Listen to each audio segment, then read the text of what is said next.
हरिओम तत्सत। शुभ प्रभात। 7वें अंतर्राष्ट्रीय योग दिवस की आप सभी को हार्दिक शुभकामनाएं।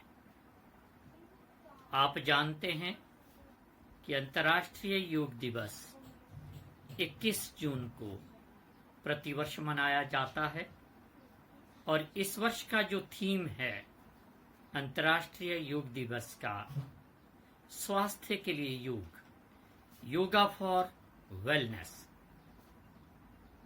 आप देखिए कि किस तरह 27 सितंबर 2014 को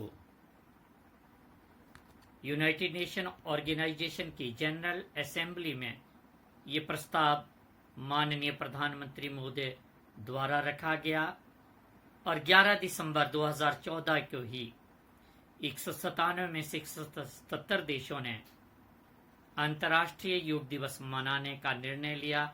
ये प्रस्ताव सर्वसम्मति से पारित हुआ और दिन निश्चित किया गया 21 जून 2015। ये उत्तरी गोलार्ध का सबसे बड़ा दिन तो है ही है।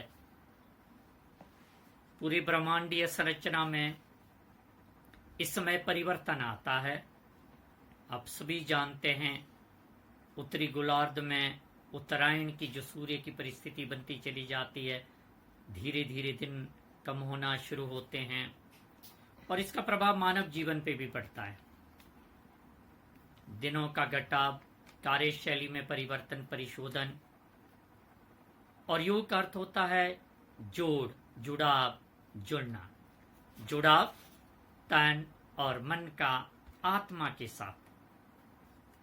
आध्यात्मिक जगत में योग आत्मा तल पे ले जाने का एक सरल, सहज और स्वस्थ साधन है और इसका साधन शरीर है, क्योंकि शरीर में रहते ये क्रियाएं की जाती योगासनों की, उसके माध्यम से हम चित्तवृत्तियों का निरोध करते हुए मन स्वच्छ, शुद्ध, कोमल होता चला जाता है और हमारे मनों में सद्भाव के पुष्प खिलते हैं। Yoga for harmony and peace जो हमारा लोगो है, पूरे विश्व स्तर पे, वैश्विक स्तर पे आजकल की प्रतिकूल परिस्थितियों में yoga for harmony and peace, योग के माध्यम से सद्भाव और शांति की ओर हम बढ़ते हैं। हम सबका सौभाग्य है कि आज हम राजकीय वरिष्ठ माध्यमिक विद्यालय तकलीफ, जो आदर्श विद्यालय भी है, लगभग 60 स्वयंसेवियों ने आज प्रातः इसी योग दिवस को मनाया और इसमें जो स्वयंसेवी जागृति, कशिश और अनिल बुशेरी ने अपने योगासनों का परिचय देते हुए, स्वयं करते हुए सभी का आह्वान किया, योग रखे सभी को निरोग। और प्रोग्राम ऑफिसर निर्मल सोनी ने खुद योग का संदेश, खुद कुछ आसनों को करके, जो प्रोटोकॉल में आज आसन रहे उनको करके जनमानस को संदेश दिया कि योग हमारे शारीरिक स्वास्थ्य के साथ साथ मानसिक स्वास्थ्य और संतुलन को सदैव बनाए रखता है। और इसमें विशेष रूप से स्थानीय विद्यालय के प्रधानाचार्य महोदय कमलदीप जी ने भी शिरकत की। उन्होंने भी कहा कि इन प्रतिकूल परिस्थितियों में रोग प्रतिरोधक क्षमता बढ़ाने के लिए योग का सहारा लिया जा सकता है।